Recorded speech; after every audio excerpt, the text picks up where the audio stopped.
Hello, everyone. I'm Joseph. Welcome to Joseph's Easy English. I'm so glad you're here today because we are going to conquer one of the most stressful but necessary English conversations, the airport check-in. Does your heart race a little when you walk up to that counter?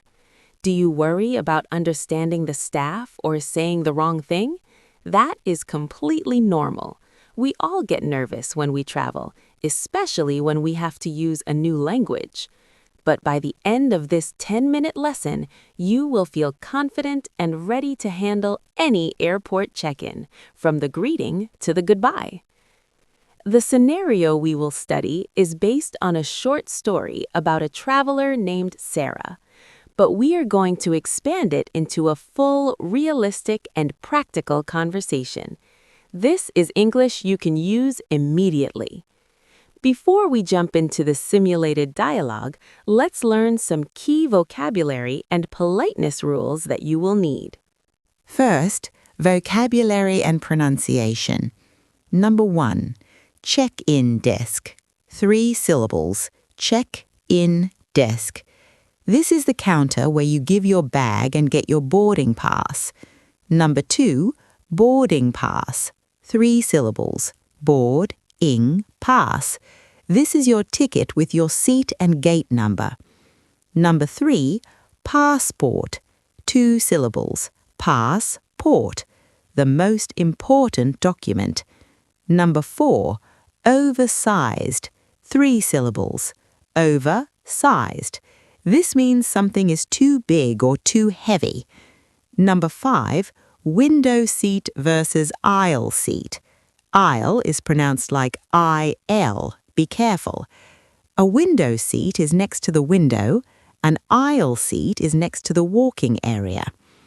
In English, we often use modal verbs to make questions softer and more polite. This is a must at the airport.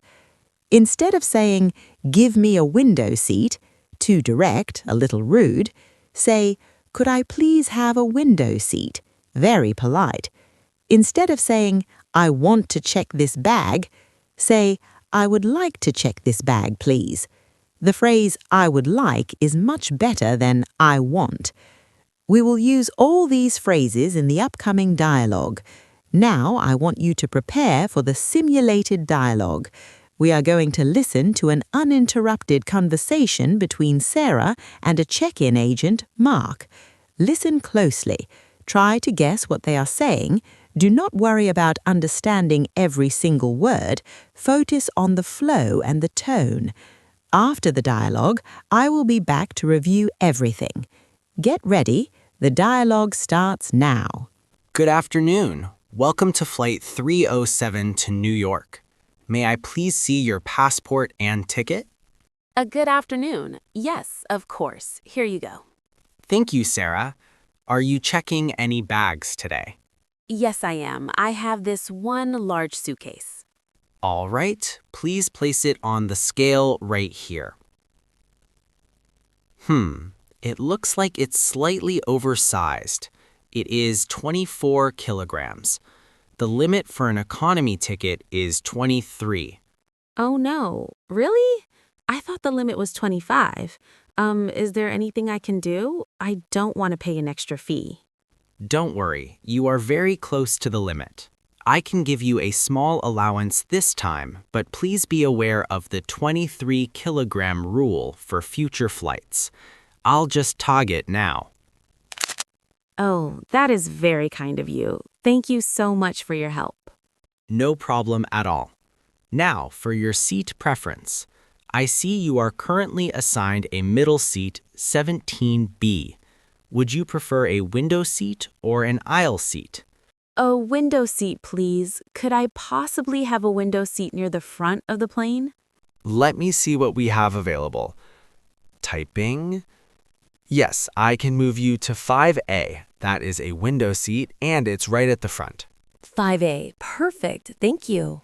You're all set then. Here is your boarding pass, and here is your passport. Your flight will be departing from Gate 23. Boarding will begin at 4:30 p.m. Gate 23 and boarding at 4:30. I understand. Do I need to remove anything from my carry-on bag for security?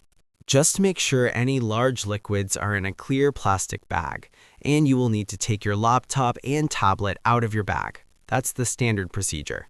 Okay, laptop and liquids out. Got it. Thank you again for all your assistance, Mark. My pleasure, Sarah. Have a wonderful trip to New York. You too. Goodbye. One final thing, Sarah. Do you have any connecting flights after you arrive in New York, or is this your final destination? This is my final destination. I'm meeting my family there. It's my first time visiting the city, so I'm very excited, but also a little nervous. New York is amazing. I'm sure you will have a fantastic time. Just a quick reminder about the gate. Gate 23 is a bit of a walk. After security, you'll take the escalator down and follow the signs for the A gates. It's about a 15-minute walk, so don't wait around too long after you clear security. 15 minutes. That's helpful to know. Thank you for the tip. I should probably find something to eat before I head over there, though. Is there a good cafe near security? Yes, immediately after you exit the security area, there's a great little coffee shop called the Jet Setter. They have excellent sandwiches and, more importantly, a clock that shows the time in New York. You should definitely stop there. The Jet Setter. Perfect. I'll check it out. Thank you for being so patient with all my questions, Mark. I appreciate it. Not at all. That is what I'm here for. Just to confirm, one checked bag tagged through to New York and your boarding pass for seat 5A. Everything is in order. Safe travels, Sarah. Enjoy your first visit to the Big Apple. I will. Thank you. Goodbye. Did you understand the conversation? I hope you followed along. That was a complete, real-world airport conversation. Sarah was polite and Mark was helpful. Let's quickly review 3 crucial phrases from that dialogue that you can use the next time you fly. Is there anything I can do? Sarah used this when her bag was oversized. This is a perfect phrase when you have a problem. It shows you are looking for a solution, not just complaining. It's polite and professional. For example, I missed my train. Is there anything I can do to get on the next one? Could I possibly have a window seat? This is the ultimate polite request. Adding the word possibly makes the request even softer and gives the agent an easy way to say no without it feeling awkward.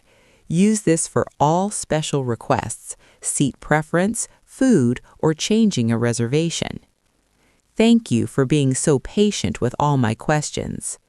This is a wonderful closing phrase. It shows gratitude for the agent's time and effort. It leaves a very positive impression. Remember, kindness always gets better service. Practicing this dialogue and these phrases will give you the confidence to start your trip right. Remember to re-listen to the dialogue and practice the shadowing technique to improve your pronunciation and rhythm. Call to action. Now I want to hear from you. Tell me in the comments, what is the most important thing you pack in your carry-on bag when you fly? Thanks for watching Joseph's Easy English. See you next time.